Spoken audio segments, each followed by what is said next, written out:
சாப்பாடுங்கிற ஒரு விஷயமே தேவையில்லாம போயிடுச்சுன்னா என்ன நடக்கும்னு தெரியுமா? வாங்க பார்க்கலாம். அதே நம்பர் 1 பாத்தீங்கன்னா கண்டிப்பா ஷாக் ஆயிடுவீங்க.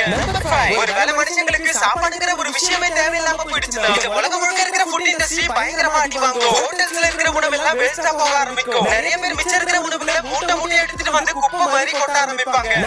ஒருவேளை மனுஷங்களுக்கு உணவு தேவையே இல்லாம போயிடுச்சுன்னா இந்த உலகம் முழுக்க நடக்கிற விவசாயத்துல 70% விவசாயம் அப்படியே ஸ்டாப் ஆயிடும். மிச்சம் இருக்கிற 30% கூட விலங்குகளோட உணவுக்காக மட்டுமே செயல்பட்டு வரும்.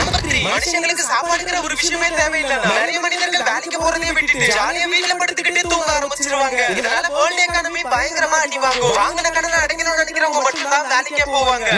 மனுஷங்களுக்கு சாப்பாடுங்கிற விஷயமே தேவையில்லைன்னா நிறைய பேருக்கு இருக்கிற நோய்கள் ரொம்பவே கம்மியாயிடும். இதனால ஃபியூச்சர்ல யாருமே ஹாஸ்பிட்டலுக்கு போக மாட்டாங்க. வித்தியாசமான நம்பர் 1ங்கிறத பாக்குறதுக்கு முன்னாடி உங்களுக்கு வெஜிடேரியன் ஃபுட் ரொம்பவே பிடிக்கும். இந்த வீடியோ லைக் பண்ணி கமெண்ட்ல ஒரு ரெட் ஹார்ட் போடுங்க. நீ வரையப்பா எனக்கு நான்வெஜ் இல்லைன்னா சாப்பாடு இறங்காதுன்னு சொல்றீங்க. நம்ம